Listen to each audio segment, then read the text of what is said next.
14 अगस्त का असली सबक क्या है? कायदे आजम क्या पैगाम देना चाहते थे? सीनियर सहाफ़ी और प्रोग्राम कैपिटल टॉक के मेजबान हामिद मीर ने अपने कॉलम में 14 अगस्त को यौम आज़ादी मनाने वालों को हमेशा याद रखने की कुछ बातें बताईं। लिखा, अगर बानी पाकिस्तान कायदे आजम मोहम्मद अली जिन्ना मुत्तहिदा हिंदुस्तान का वज़ीर आज़म बनने की पेशकश कबूल कर लेते तो पाकिस्तान कभी न बनता। मुत्तहिदा हिंदुस्तान में सरकार बरतानिया के आखिरी वाइसरॉय लॉर्ड माउंटबेटन ने कांग्रेस के लीडर महात्मा गांधी की तजवीज़ पर कायदे आजम को वज़ारत उज़्मा पेश की थी, जो उन्होंने ठुकरा दी। हामिद मीर ने लिखा कि सोचिए, अगर आज के पाकिस्तान का कोई सियासतदान कायदे आजम की जगह होता तो क्या वो इस पेशकश को ठुकराता?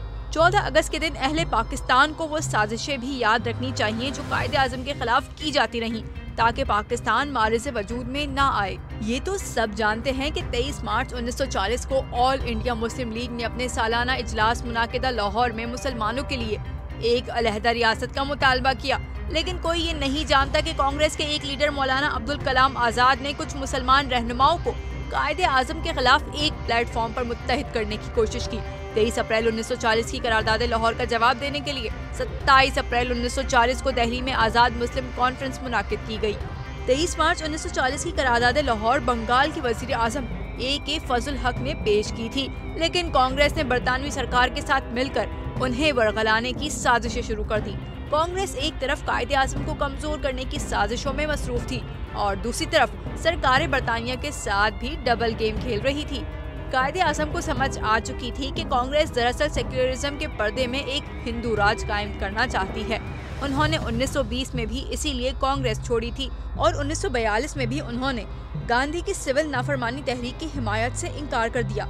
एक तरफ कांग्रेस मुतालबा पाकिस्तान की मुखालफत कर रही थी तो दूसरी तरफ सिविल नाफरमानी तहरीक के लिए मुस्लिम लीग को इस्तेमाल करना चाहती थी। 26 जुलाई 1943 को कायदे आज़म पर कातिलाना हमला भी हुआ और कांग्रेस की हिंदुस्तान छोड़ दो तहरीक नाकाम हो गई।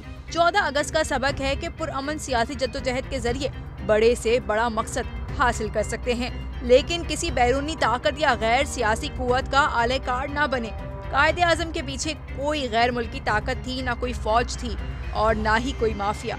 उनके पीछे सिर्फ और सिर्फ अवाम की हिमायत थी। पुरअमन सियासी जद्दोजहद 14 अगस्त का असल सबक है।